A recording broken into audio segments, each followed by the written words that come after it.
Hello, friends. Once again, welcome back to our journey through philosophy, where we explore those deep questions that touch the soul of every human being.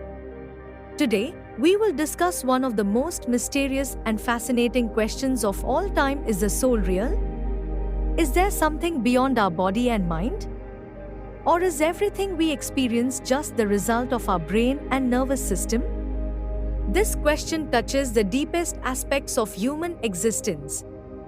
And this question was first brought to light by a French philosopher named René Descartes. You might know him from his famous quote, "I think, therefore I am." Today, we will explore Descartes' theory of dualism, a philosophical idea that treats the mind and body as separate entities. We'll understand what it means, why it matters, and how it connects to our everyday lives. And believe me, whether you believe in the soul or not, this topic will offer you a completely new perspective.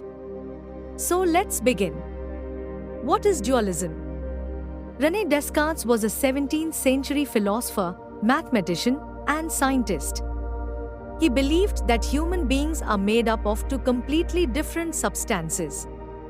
One, the mind, which includes your thoughts, consciousness, beliefs, dreams, emotions, and what we call the soul. Two, the body, which includes your brain, organs, skin, bones. In short, your physical form. This idea is called Cartesian dualism, named after Descartes himself. According to him, the mind is non-physical. You can't touch it, you can't see it, but it exists. It is you. On the other hand, the body is physical and follows the laws of physics. So, Descartes was saying that we are not just muscle-driven machines. There's something more inside us, something that can think, feel, dream, imagine, and doubt. This idea tries to give every person a deeper understanding of their existence, something that perhaps goes beyond ordinary thinking. If we understand it well, Descartes was showing us a new path to recognize the difference between our mental and physical existence. I think, therefore I am. What does it really mean? This famous line from Descartes isn't just a catchy quote. It forms the foundation of his entire philosophy. He started by doubting everything. Can I trust my senses? Maybe they are deceiving me. Am I dreaming right now? What if an evil demon is tricking me into believing a false reality? But there was one thing he could not deny: the fact that he was thinking. Even if everything else was an illusion, to doubt something, someone must exist to do the doubting. So he concluded, "I think, therefore I am." In other words, if I can think, then I must exist, at least as a thinking thing. This meant he believed that there is an invisible consciousness capable only of thought, and that is the proof of our existence. This idea strengthened his belief that the mind and body are separate. Even if the physical world is an illusion, the mind, the soul, is real. This philosophy opened doors to new possibilities and introduced a new way of thinking about human existence. Why did Descartes consider mind and body as separate? Descartes believed that mental experiences and physical experiences are very different. For example, a thought has no shape or weight. You can't measure a memory or weigh a dream. But your brain, where these things seem to happen, does have shape, weight, and structure. Now, think about this.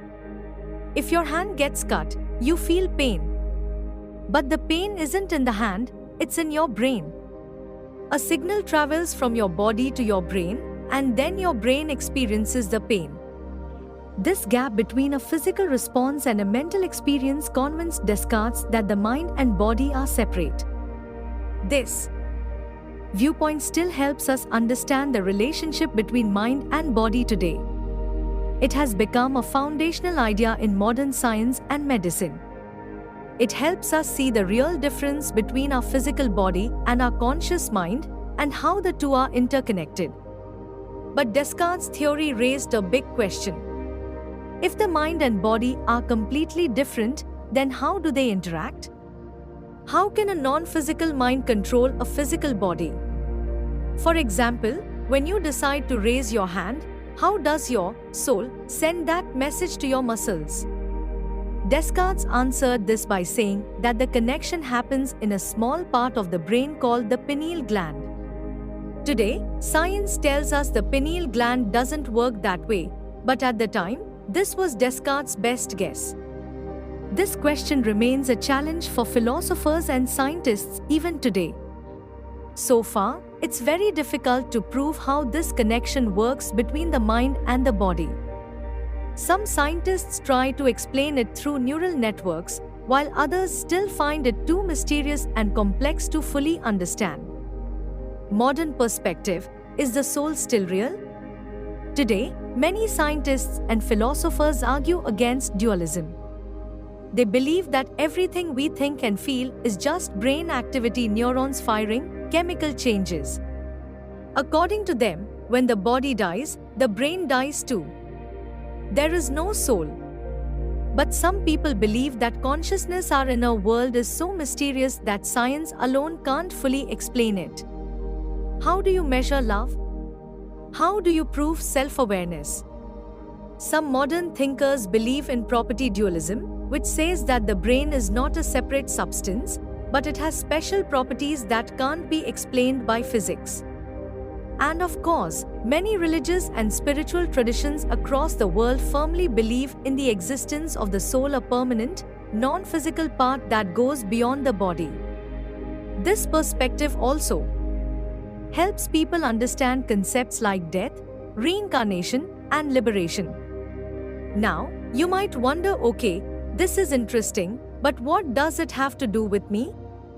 Well, think about this. If the mind and body are separate, then maybe you are more than just your body.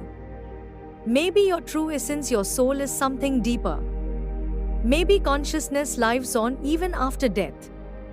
Maybe your thoughts, beliefs, and intentions are more powerful than they appear.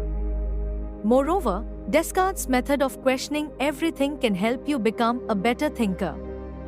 Don't just accept things because someone told you to. Ask questions. Reflect. Doubt. Then find your own answers. That's the true goal of philosophy and perhaps of life itself. It helps us realize how our core beliefs shape the way we think about life. So, is the soul real? Descartes said yes. And even though some of his ideas were proven wrong, he encouraged us to think about this question deeply.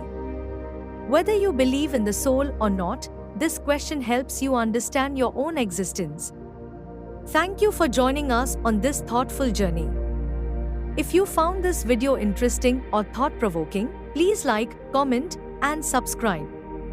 In the next video, we will explore Indian perspectives from Vedanta to Buddhism and compare them with Western ideas. Until then, keep thinking, keep questioning, because that's what makes us human. Thank you, and see you in the next video.